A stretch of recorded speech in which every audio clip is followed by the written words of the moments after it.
बिस्मिल्लाहिर्रहमानिर्रहीम। Class 9th हम पढ़ रहे हैं फॉर्म्स ऑफ एनर्जी। इससे पहले हमने डिफरेंट फॉर्म्स ऑफ एनर्जी पढ़ी, जिसमें मैकेनिकल एनर्जी थी, साउंड एनर्जी थी, हमारे पास लाइट एनर्जी, हीट एनर्जी थी। आज हमने दो और फॉर्म ऑफ एनर्जी पढ़नी है। एक का नाम है केमिकल एनर्जी और दूसरा है न्यूक्लियर एनर्जी। केमिकल, जैसा कि नाम से इज़हार है कि इसमें हम डिफरेंट केमिकल्स की बात करेंगे और केमिकल से हासिल होने वाली एनर्जी को हम कैसे अनदर फॉर्म ऑफ एनर्जी में कन्वर्ट कर सकते हैं, इसके बारे में बात करेंगे। देखें, हमारे पास जो केमिकल एनर्जी है वो हम हासिल करते हैं फूड से और दूसरे डिफरेंट सब्सटेंस से। फॉर एग्ज़ाम्पल, जो हम खुराक खाते हैं वो खुराक जब हमारी बॉडी के अंदर जाती है तो वहाँ से डाइजेस्ट होने के बाद हम उस खुराक के अंदर डेफिनेटली अंदर हमारे केमिकल रिएक्शंस हो रहे होते हैं। तो वो खुराक जो है डाइजेस्ट होने के बाद हमारे मसल्स को मस्कुलर एनर्जी प्रोवाइड करती है और हमारी बॉडी को हीट एनर्जी प्रोवाइड करती है।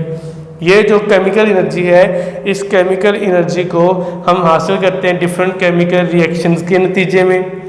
फॉर एग्ज़ाम्पल, आपके पास कोई लकड़ी है, कोयला है, गैस है, जब ये जल रहे होते हैं तो इनके जलने की वजह से क्या हो रहे होते हैं, केमिकल रिएक्शंस हो रहे होते हैं। और वो केमिकल रिएक्शंस क्या कर रहे होते हैं, बहुत सारी एनर्जी को रिलीज़ कर रहे होते हैं। वो एनर्जी किसी भी दूसरी फॉर्म ऑफ एनर्जी में हो सकती है। फॉर एग्जांपल, केमिकल एनर्जी है ना, तो केमिकल एनर्जी किसके नतीजे में हासिल हुई, केमिकल रिएक्शंस के नतीजे में। और जब किसी भी जगह पे केमिकल रिएक्शंस हो रहे होते हैं तो उससे और डिफरेंट फॉर्म ऑफ एनर्जीज हमें हासिल हो सकती हैं, सच एज हीट एनर्जी हम हासिल कर सकते हैं, लाइट एनर्जी हम हासिल कर सकते हैं। फॉर एग्जांपल, कोयला जल रहा है ना, तो कोयले के जलने से क्या हो रहे हैं, केमिकल रिएक्शंस। गैस जल रही है तो गैस के जलने से केमिकल रिएक्शन हो रहे हैं, ठीक है। तो केमिकल रिएक्शन जब हो रहे होते हैं तो वो अपनी केमिकल एनर्जी को किस में चेंज कर रहे होते हैं, in other form of energy में। और वो और फॉर्म क्या हो सकती है, वो और फॉर्म जो है वो हीट हो सकती है, लाइट हो सकती है। और याद रखिएगा, इलेक्ट्रिक एनर्जी जो है, इलेक्ट्रिक एनर्जी ये भी हम हासिल करते हैं केमिकल एनर्जी से। फॉर एग्जांपल, केमिकल एनर्जी कैसे है, देखें, हम इलेक्ट्रिक एनर्जी या तो बैटरी से हासिल करते हैं या इलेक्ट्रिक सेल से। इलेक्ट्रिक सेल के अंदर क्या हो रहे होते हैं, केमिकल रिएक्शन। बैटरी के अंदर क्या हो रहे होते हैं, केमिकल रिएक्शंस। तो फिर केमिकल एनर्जी हमें कहाँ से हासिल हो रही है, डिफरेंट केमिकल रिएक्शंस के नतीजे में। और वो केमिकल रिएक्शंस के नतीजे में हासिल होने वाली केमिकल एनर्जी को हम another form of energy produce करवाने के लिए यूज़ कर रहे हैं। और दूसरी फॉर्म क्या है, वो इलेक्ट्रिक एनर्जी है। इसको हम मस्कुलर एनर्जी के तौर पे भी यूटिलाइज़ करते हैं। मैंने जैसे पहले बात की, हमारी फूड से हमें मस्कुलर एनर्जी मिलती है। तो ये था, छोटा सा आर्टिकल है मैकेनिकल एनर्जी। नेक्स्ट है हमारे पास न्यूक्लियर एनर्जी। न्यूक्लियर एनर्जी हमेशा रिलीज होती है न्यूक्लियर रेडिएशंस की फॉर्म में। याद रखना मेरी बात, न्यूक्लियर एनर्जी हमेशा रिलीज होती है न्यूक्लियर रेडिएशंस की फॉर्म में।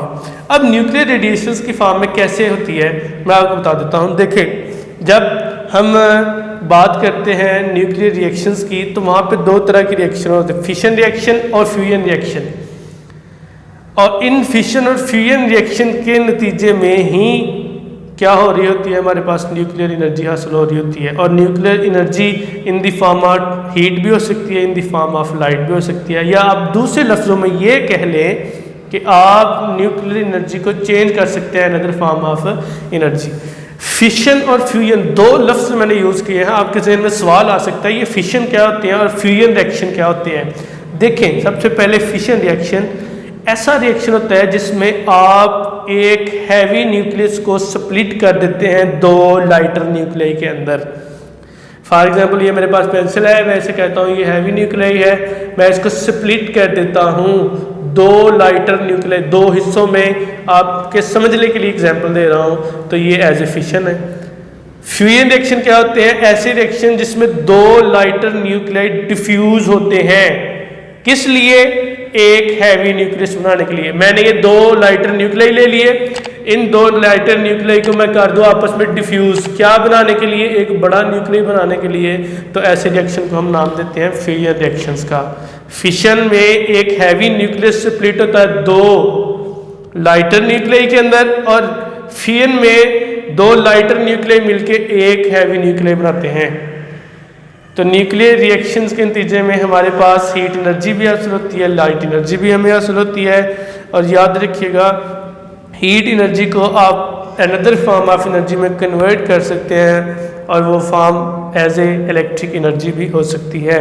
और हमारे पास सबसे मेन सोर्स जो न्यूक्लियर रिएक्शंस का है वो सन का है। सूरज के अंदर भी जो है वो बहुत सारे न्यूक्लियर रिएक्शंस हो रहे होते हैं जिसके नतीजे में हमें क्या मिल रही होती है, हीट एनर्जी मिल रही होती है। और हीट एनर्जी से हम इलेक्ट्रिक एनर्जी भी बना रहे होते हैं। देखिए ना, सन के अंदर कौन सी रिएक्शंस हो रहे हैं? Nuclear reactions. किसके अंदर? सन के अंदर, सूरज के अंदर। न्यूक्लियर रिएक्शन मैंने पहली बात की है, या तो फिशन हो सकते हैं, या वो कौन से रिएक्शन हो सकते हैं, या वो फ्यूजन रिएक्शन हो सकते हैं। ये आप 10th क्लास में पढ़ेंगे, ये टॉपिक बहुत बड़ा हो जाएगा, मैं इसकी तरफ नहीं जाता। तो सन से जब फिशन और फ्यूजन रिएक्शन हुए तो मैंने अभी बताया है कि फिशन और फ्यूजन रिएक्शन कौन से रिएक्शन है? Nuclear reaction. और न्यूक्लियर रिएक्शन के नतीजे में हमें क्या हासिल होती है? Heat energy. ये देखें, ये लिखा हुआ। और लाइट एनर्जी।